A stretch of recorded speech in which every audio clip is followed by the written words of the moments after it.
નમસ્કાર. ચલો આજે એક એવા કોન્સેપ્ટની વાત કરીએ જે કદાચ દુનિયાને જોવાનો આપણો આખો દૃષ્ટિકોણ જ બદલી નાખે. અને ના, આ કોઈ ધર્મ કે વિધિ વિશે નથી.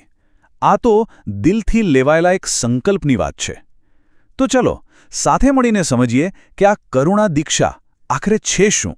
જરા એક મિનિટ માટે વિચારો તો કે આપણી ઓળખ, આપણી નાગરિકતા કોઈ દેશની સરહદોથી નહીં પણ આપણી અંદર રહેલી દયા અને કરુણાથી નક્કી થતી હોત તો?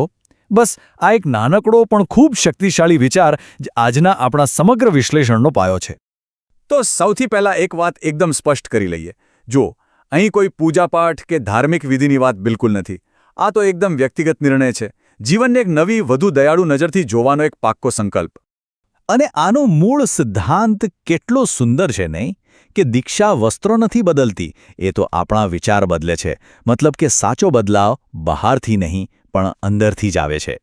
તો આ આખા કોન્સેપ્ટને એક નામ અપાયું છે, કરુણા દીક્ષા. પણ આ ફક્ત એક નામ કે ટાઇટલ નથી હો, એનાથી ઘણું વધારે છે. ચાલો જોઈએ કે એનો અસલી મતલબ શું છે. એને આ રીતે સમજી શકાય. કરુણા દીક્ષા કોઈ પદવી નથી, એ તો એક જવાબદારી છે. કોઈ દેખાડા માટેનું પ્રતીક નથી, પણ અંદરની એક ચેતના છે, એક જાગૃતિ છે. અને સૌથી અગત્યની વાત, આ કોઈ બંધન નથી, પણ સાચા અર્થમાં મુક્તિ છે. તો સરળ શબ્દોમાં કહીએ તો કરુણા દીક્ષા એટલે શું? એક સ્વૈચ્છિક કમિટમેન્ટ છે. એક એવું જીવન જીવવાનો સંકલ્પ જ્યાં દયાભર્યા કામો હોય અને સમાજ પ્રત્યેની જવાબદારી હોય. બસ જાણે કે આપણે કરુણાની એક નવી જ નાગરિકતા સ્વીકારી રહ્યા હોઈએ. સારું, તો આ બધી વાતો તો થઈ, પણ સવાલ એ છે કે આ વિચારને જીવનમાં ઉતારવું કઈ રીતે?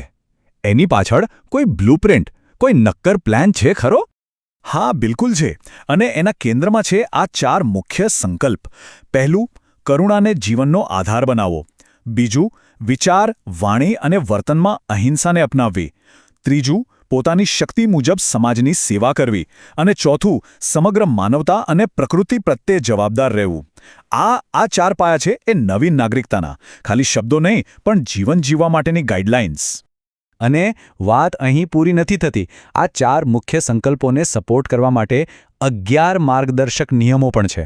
એમાં અહિંસા, સેવા, જવાબદારી અને પ્રકૃતિની જાળવણી જેવી બાબતોનો સમાવેશ થાય છે. આ એક રીતે આખા માળખાને વધુ મજબૂત બનાવે છે. ઓકે, પણ કદાચ એવો સવાલ થાય કે આ બધું કામ કઈ રીતે કરે છે? મતલબ એક વ્યક્તિના નિર્ણયથી આખા સમાજમાં કેવી રીતે ફરક પડી શકે? વેલ, એનો જવાબ બહુ સીધો અને સરળ છે. બધી શરૂઆત અંદરથી થાય છે. જુઓ, કોઈ પણ મોટી ક્રાંતિ કે બદલાવનું પહેલું પગલું હંમેશા વ્યક્તિગત જ હોય છે. અહીં પણ એવું જ છે. સૌથી પહેલો અને સૌથી મહત્વનો સ્ટેપ છે આંતરિક પરિવર્તન. આપણા પોતાના વિચારોમાં, આપણી દૃષ્ટિમાં બદલાવ લાવવો. અને પછી શું થાય છે? જ્યારે એક વ્યક્તિ બદલાય, પછી બીજી, પછી ત્રીજી, એમ જ્યારે ઘણા લોકો આ આંતરિક પરિવર્તનના રસ્તે ચાલે છે, ત્યારે એની એક સામૂહિક અસર ઊભી થાય છે. બસ આ જ રીતે એક નાનકડો વ્યક્તિગત બદલાવ એક મોટા સામાજિક પરિવર્તનનું કારણ બને છે. આને એક પુલની જેમ સમજી શકાય છે. એક છેડે છે વિચાર. જ્યારે એ વિચાર આપણા વ્યવહાર એટલે કે એક્શનમાં આવે છે, ત્યારે એ પુલનો બીજો છેડો જોડાય છે, જે છે એક નવી વ્યવસ્થા. તો આ વિચારથી લઈને વ્યવસ્થા સુધીનો એક આખો બ્રિજ છે.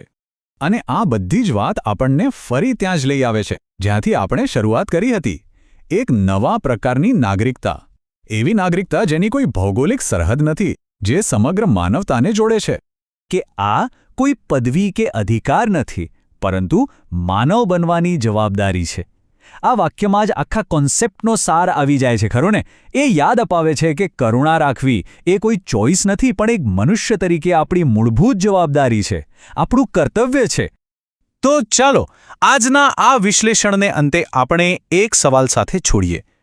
કલ્પના કરો કે દુનિયાના દરેક નાગરિકની પહેલી શપથ, પહેલી પ્રતિજ્ઞા કરુણાની હોત, તો આપણી દુનિયા આજે કેવી હોત? આ સવાલ પર જરૂરથી વિચાર કરજો.